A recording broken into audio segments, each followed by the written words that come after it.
Hello, everyone. This is Virginia Prodan, the host of Courageous Leadership with Virginia Prodan, who airs every Wednesday and Saturday at 10 o'clock Central Time. You can listen on Spotify, Podbean, Apple Podcast, Edify Podcast, and Player FM. Of course, you can watch it on YouTube channel. We are so glad to have you here. We are so delighted to train you to be strong and courageous leaders. We love to answer your questions and concerns. And we love for you that might be for the first time here, we want to tell you that this podcast came about from my readers and supporters. If you have not read my memoir, Saving My Assassin, you can buy it at virginiaprodanbooks.com. So my readers contacted me and asked me to help them to live a life of significance and success and be strong and courageous leaders. Because when you invest in others, you create a legacy, you live a life of significance and success. And from there, we develop inviting courageous leaders to our podcast to tell us how they started and how they are conquering and living a life of significance and success, investing in others. And today you have a very special treat. Today we have Seth Drayer. He is the vice president of Created Equal, a pro-life educational and outreach organization based in Columbus, Ohio. And I had the privilege to be there and to see them at work and at their graduation as students were graduating from their program. This is Created Equal equips people on scientific, philosophical case for life, on controversial skills to create dialogues about abortion and about in their state or other state. Seth engages even university professors in those kind of debates. He was also invited to speak on national television like Fox News and Hannity. Seth is also serving as an adjunct instructor for Christian Apologetics at Veritas University, a private school in Columbus, Ohio.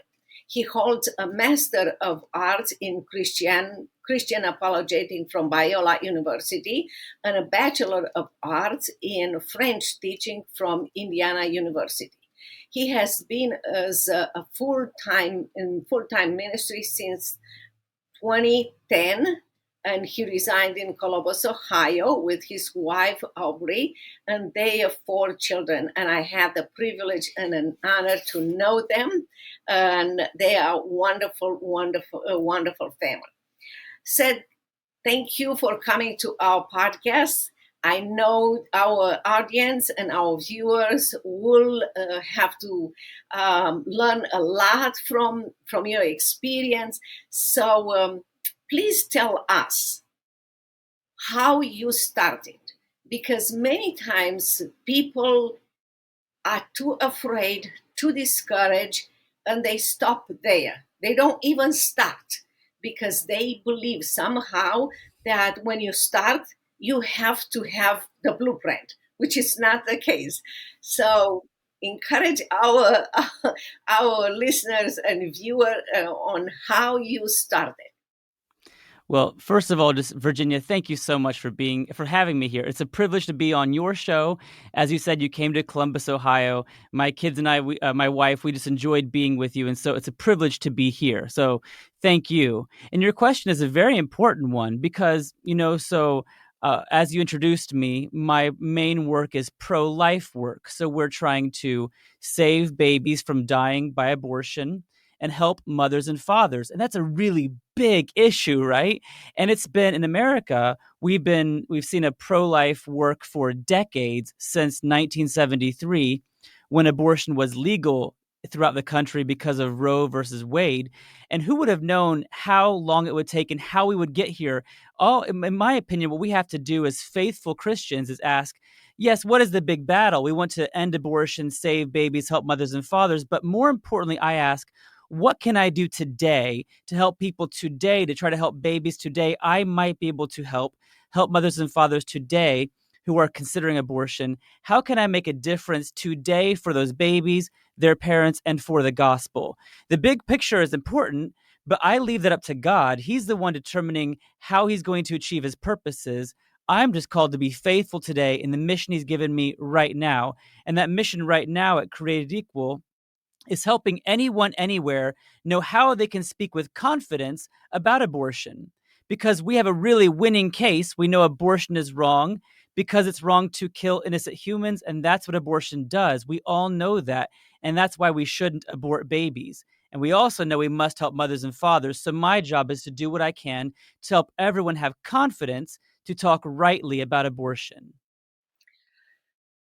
I remember from my own example that God put on my heart when I was maybe 6, 7 years old in Romania to find the truth because people were afraid to speak about the truth.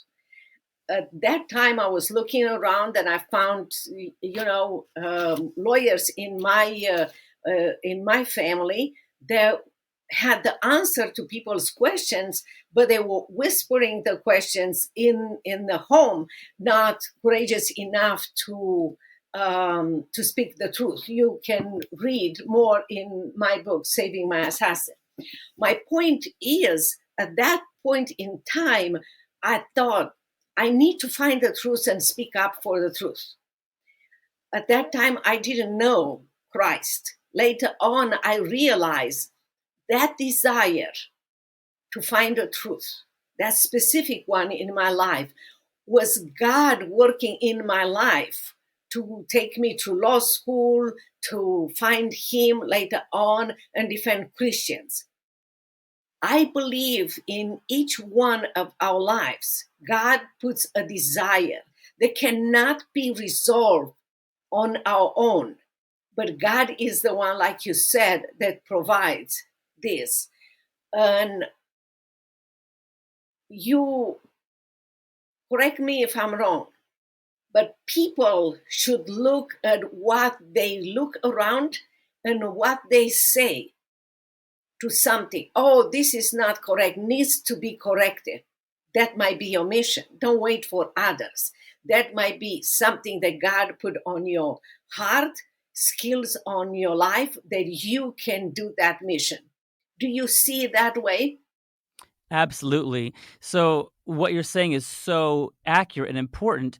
I remember being a young kid in middle school and learning about genocide across the globe and the horrible things that have happened in not just communist countries, but other places with dictators killing people.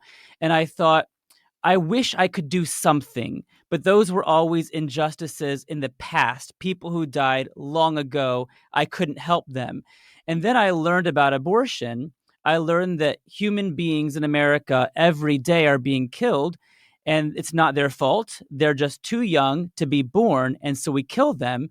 And I really cared about it. It wasn't the same journey you were having, but mine was a journey seeing people who were killed, realizing in my own country people are killed, and thinking, what can I do? As you said, I'm not courageous enough on my own, but because I was a Christian and I had Christian mentors saying, but God can do something with your life if you are courageous and bold, I decided to start doing something. And I realized that it's not up to me to win the battle, but it is up to me to be faithful, as I mentioned before.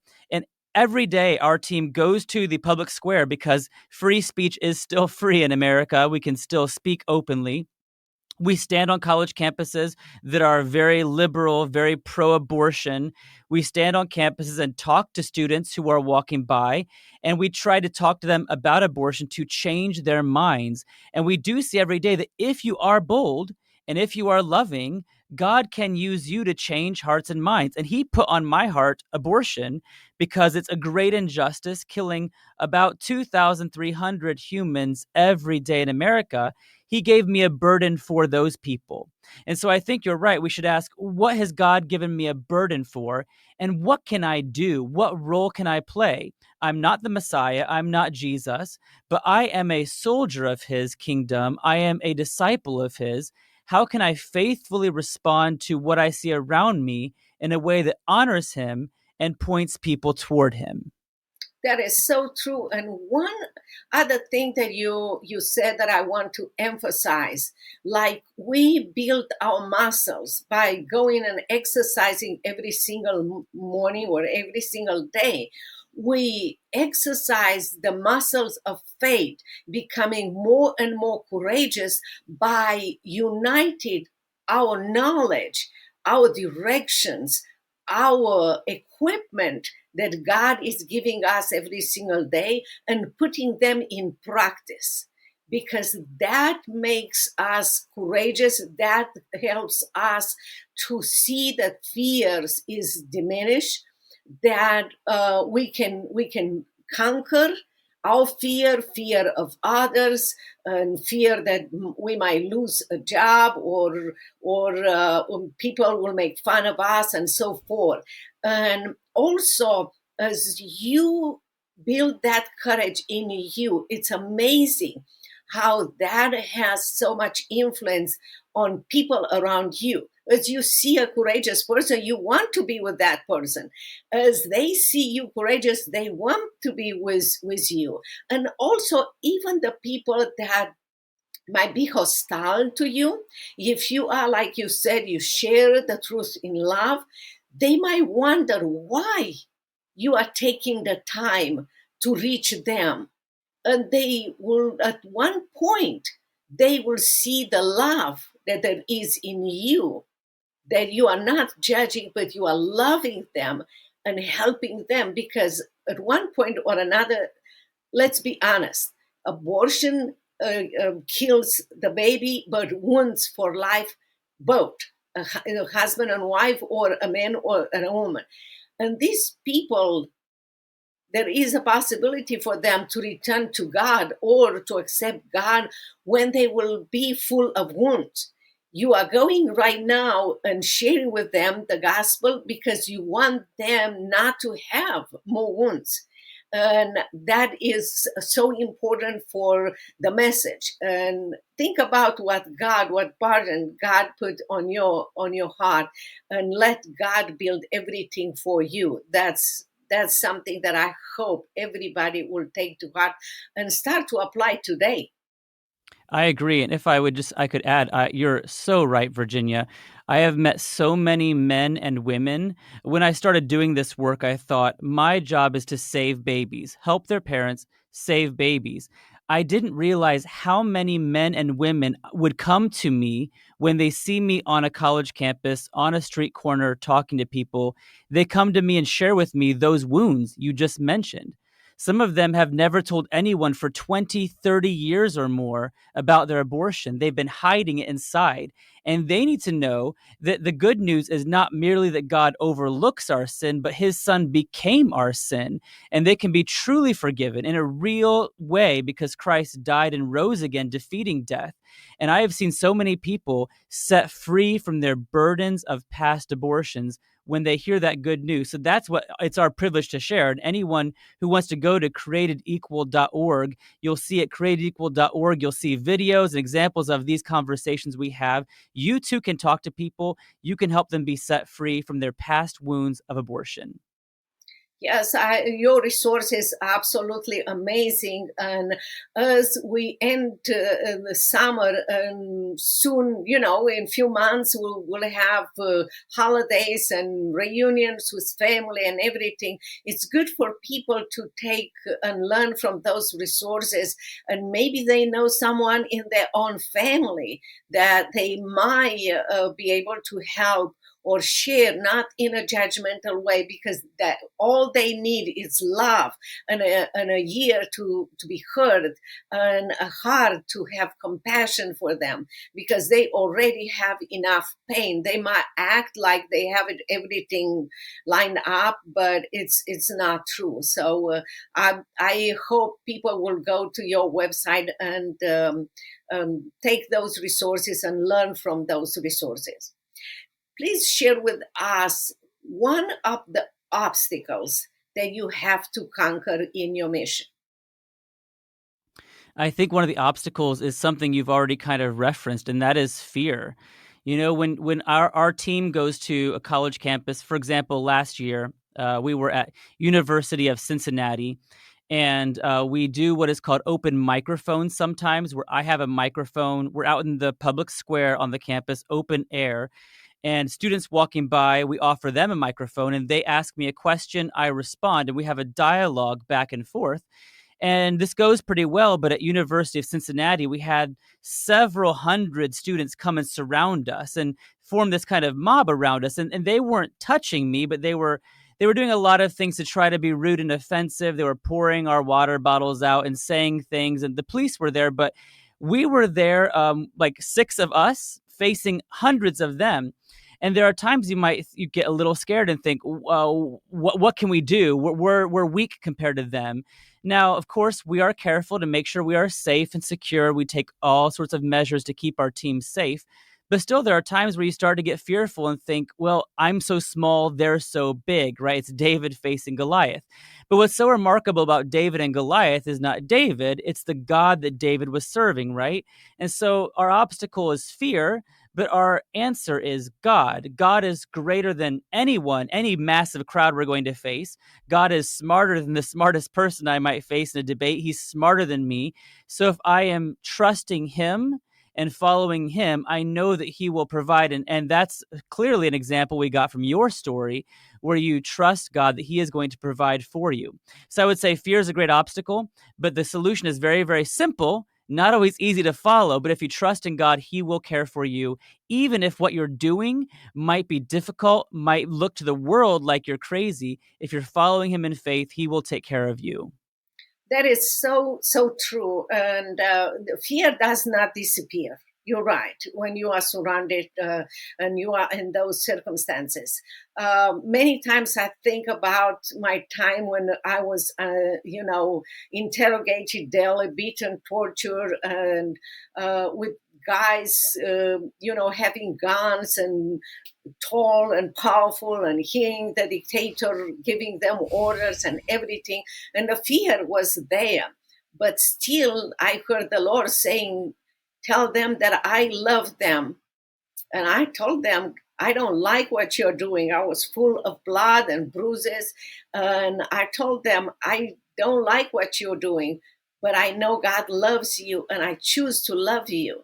And I know they were turning their heads crying because they didn't know what to do with me. Many times I am thinking and I'm smiling, thinking only in heaven I will see what my obedience to the Lord, showing them and speaking the truth in love, did to those interrogators, and how many of them accepted Christ because they were able to see Christ in me. And I hope the same thing for you, because it's impossible in a culture and in a land, this earthly culture that we have, that people are revengeful. People responded to an attack with another attack. When you respond in love, it's impossible. God's word will create fruits in those people. It might put a seed in them. Somebody else will extend that. But I am very confident that those people will touched by your love and by the love of Christ. You know, I've seen that happen many times where someone is yelling, angry at me, and I realize they don't really know me. They just met me on a campus where I'm talking about abortion. It's really my God they don't like. But our president, Mark Harrington at Created Equal, always reminds us that people are going to maybe forget a lot of what we say to them, but they're going to remember how we treated them, right? Our manner sticks with them. And so I've seen one young woman, I remember one conversation at Ohio State University. She was angry, shouting at me. So I talked to her gently, trying to de-escalate. And by the end of the conversation, she hugged me and thanked me for being on her campus. So I have seen where love can turn someone around. We don't back off from the truth, but we're very, very intentional that truth must be spoken in love and showing care and compassion for the people we meet. Yes, that's correct. And you also said something that I want to emphasize. Yes, you're right. People that are against us are first against God. They are against us because we act under God's umbrella. If you betray God, they will not say one thing to you because you will be like them. But they see Christ in you, their spirit. It's a spiritual battle above us. Their spirit wants to attack our spirit. They want to implement fear, hoping that we will stop. But God in us is bigger than the one in the world. And many times I tell people to be encouraged, because yes, we might be bruised. People will make fun of us, will scream. If persecution comes to America, maybe we might be jailed, tortured, put under house arrest like me, or someone will point a gun to our head, like the assassin pointed his gun to me. But at the end, victory is ours. Many people, and I share that all the time because it's true. It's not about me. Under 5 feet tall, 82 pounds, under 30 years old when I was there in Romania. I do the same thing here with Alliance Defending Freedom and defending human and religious rights. But the power is God's power in us. And many times I tell people, join us, join the army. You said in the beginning that we are soldiers in God's army. Join the army of God, because you are in the best team possible. Christ never lost a battle. What more do you want? It might look like people think that we are losing, but we are not. Think about, I fought against a dictator in Romania, Ceausescu, who had everything on his fingertips. Army, money, everything. He is dead. He was killed by his squad and by the people that were supposed to guard him. At the end, they were just ready to get rid of him. And I'm alive for 33 and more years. I am sharing what God has done. And it's not for me. God will do the same thing in every single life. If we obey him, if we listen, like you said, to his direction and do what God, for you is defending a child to be born, mother and father. For someone else might be a different. For me is the truth and defend human and religious rights, to speak the truth and encourage people to be strong and courageous. For you might be different. So I would like our people to take every value and resources that you provided and go in their closet and ask by themselves and ask the Lord, what is my mission? And make sure that they will trust the Lord in their mission, because every life is important, like to be born, but also when we are here. Tell us about a little bit about I know that I was at graduation. I was a keynote speaker at the graduation of your student, but tell us a little bit more about your new group of students that are here enrolled, and how young people can be part of your group and can be taught. Yeah, so this is a great question. When you came to our summer internship, we were just finishing. Every summer, we have 2 full months. Students come to join our team for 2 full months where they are in the classroom learning the apologetics. So, how to make a defense, how to build the case for the lives of preborn babies, because a lot of people today believe the fetus is just a clump of cells, not a person. So we teach them how to talk about this reasonably. How do we know they're human beings, which science has made clear the fetus is a human? And how can we demonstrate that though they're different from us, those differences don't justify killing them? Just like you mentioned size, you're 5 foot, I'm not much taller, 5'6", right? So we're both kind of short, but people who are taller than us aren't more of a person than us. They're just different in size. Every human is a person with value, a person who matters, a person with great potential. So our students come to us, they're in the classroom learning how to talk about abortion, how to build the case for the Christian worldview. How do we know Jesus really did rise from the dead? Things like that. And then we take them to downtown squares, Columbus, Ohio, other cities, and stand with them shoulder to shoulder on the streets, talking to people walking by, asking, what do you think about abortion? And doing that, we can reach their hearts and change their minds. And there's a lot of videos on our YouTube channel, which is Created Equal Films, where you can watch our conversations. But now that the internship ended and you were there for their graduation, those students have graduated. Now they're going back to their hometowns and they're going to be leading their own outreach teams because we want them to be bold and courageous, not just when they're with us. They go home now as leaders who are recruiting their own teams to teach them, here's how we can share the truth about abortion. Here's how we can share the gospel. And they then lead those people to go outside abortion facilities where they can offer help to mothers going in who are going to have an abortion, saying, how can we help you? We're here for you. Can we provide what you need? So those mothers don't feel a need for abortion, or they're going to college campuses doing their own outreaches to reach hearts and change minds on abortion. But those graduates are now going to lead their own teams. And now we have the big thing that anyone who's listening might consider is next year we're preparing for our Justice Ride, which is a chance for any young person, any high schooler, any college student to come join our team for 1 week. We train them. Here's how to talk about abortion. Here's how to share the gospel. And we go to Florida on buses. We take 2 buses full of students, go college campus to college campus, and we talk with students. We just stand on campus asking, what do you think about abortion? We share with them the truth. And those students become the new class, the new leaders who we train and equip. They're new interns that come to Columbus, some of them.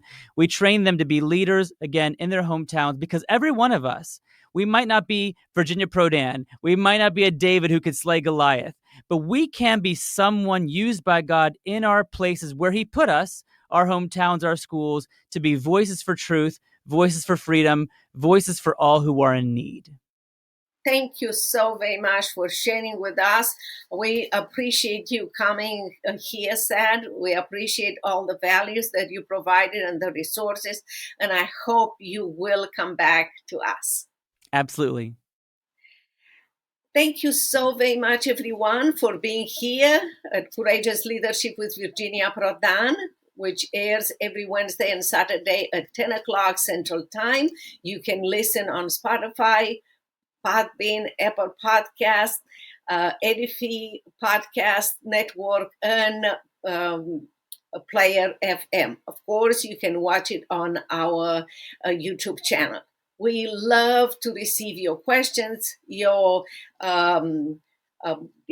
you like, please go and follow us, subscribe for free, give us a review, and send us your questions. We love to hear from you. We love to train you. Until next time, we hope that you will take seriously what God put on your heart.